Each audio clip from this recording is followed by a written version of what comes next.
Assalamualaikum warahmatullahi wabarakatuh. Waalaikumsalam warahmatullahi wabarakatuh. Alhamdulillahilladzi allafa baina qulubina fa asbahna bi ni'mati ikhwan. Allahumma shalli wa sallim wa barik ala sayyidina Muhammadin wa ala alihi wa ashabihi ajmain. Allahumma inna nas'aluka ridhaka wal jannah wa na'udzubika min sakhatika wa amin ya rabbal alamin. Tadi ibu-ibu sudah baca shalawat apa Bu? Tahu artinya? Tidak apa-apa. Nanti sambil belajar ya. Jadi kita bersalawat tidak hanya sekedar bersalawat, tapi kita juga bisa renungkan maknanya. Saya bacakan artinya ya Bu.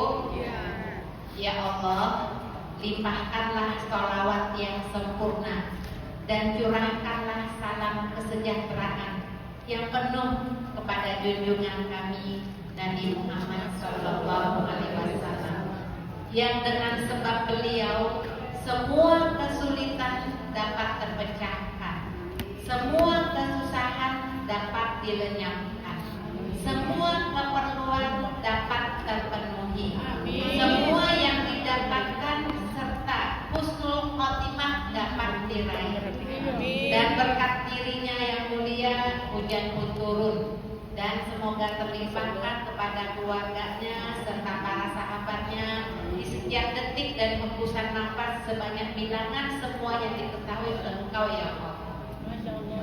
Bagus apa ya? Nah, jadi apa yang kita baca itu insya Allah akan membawa dampak dan efeknya. Tapi kalau kita baca kita belum memahami, tidak tahu artinya, sepertinya belum memiliki pengaruh yang banyak. Saya mau cerita, ini sebagai pembuka Bu ya, sebelum kita membahas tentang buku amanah dari Allah Subhanahu wa Ta'ala. Kita beriman dan yakin ya Bu ya, semua yang Allah turunkan pasti bermanfaat untuk kita, betul? Betul. Apa keutamaan baca ayat kursi?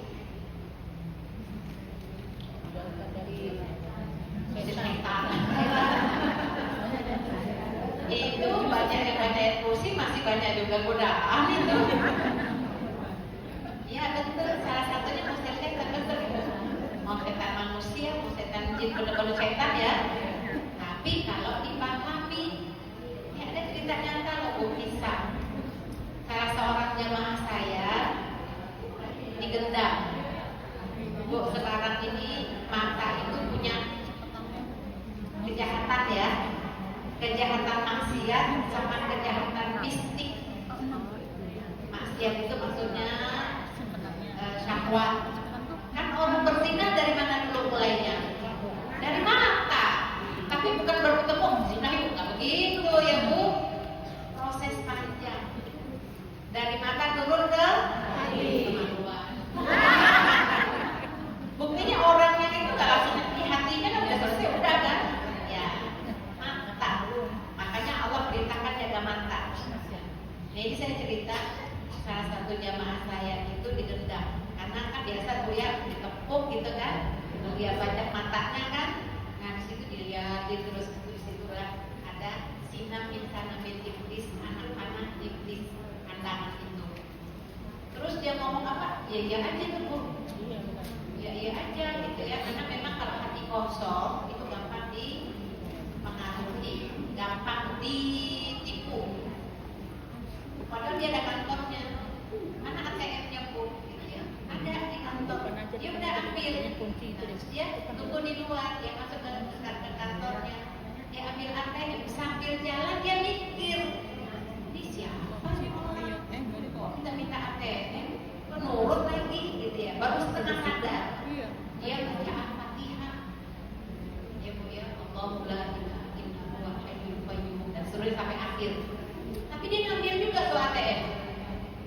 Baca lagi dia sampai ulang-ulang ayat kursi itu.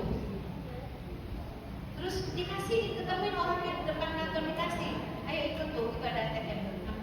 Ini buka dimasukin. Ya diturutin berapa nomor dia transfer ke rekening dia. 25 juta habis saat itu juga. Udah selesai kan orangnya pergi, dia langsung ngomong kan Bu, itu shock. Nah siapa nah udah, habis dia bertanya ke saya, Bu Ustazah, padahal saya udah baca ayat kursi, kok masih juga ya kena. Terus saya tanya, Ibu tahu gak arti ayat kursi? Ya kan hafal dari dulu juga. Iya. Orang mah kalau hafal gak ngefek Bu. Orang-orang non Islam aja tuh baca syahadat ribuan kali, belum tentu dia bisa masuk Islam karena cuma ngomong doang, artinya kagak. Ibu tahu artinya, coba artinya apa Bu? Alhamdulillah ya, ditahu dikit-dikit, pas tengah-tengahnya nggak tahu. Masih kursi sama wajib apaan tuh ya? Nah ini. Jadi jangan salahkan ayat kursinya. Allah itu akan melindungi kita sejauh mana hati kita melekat dengannya, tersambut dengannya, bukan hanya sekedar ucapan mulut. Karena yang namanya iman itu di 3 tempat: diucapkan, diikuti dengan hati, diamalkan dengan perbuatan. Itu iman. Kalau cuma ngomong doang, hatinya kagak ada di situ di omongannya, apalagi dia nggak ngelakuin, itu bukan Islam namanya. Orang munafik coba Bu, ngomongnya pinter banget, ngomong Islam, pinteran dia Bu, pengetahuannya juga mungkin lebih banyak hafalan Qurannya, tapi hatinya mengingkari, tuh kan? Makanya yang namanya iman itu di 3 tempat. Nah, sekali lagi, bagus kita sudah hafal, kalau itu udah hafal bagus banget. Yang lain masih coba ngapalin kan? Tapi iringilah dengan memahami hatinya. Dijamin nangis Bu. Bedakan nangis dengar suara bagus ya. Bedakan aduh enak banget suara nangis, tapi nggak ngerti gimana ceritanya. Ini kayak jemaah haji itu, imamnya itu langsung nangis gitu ya, baca zikir kan ya di Masjidil Haram itu kan pada nangis tuh karena imamnya nangis.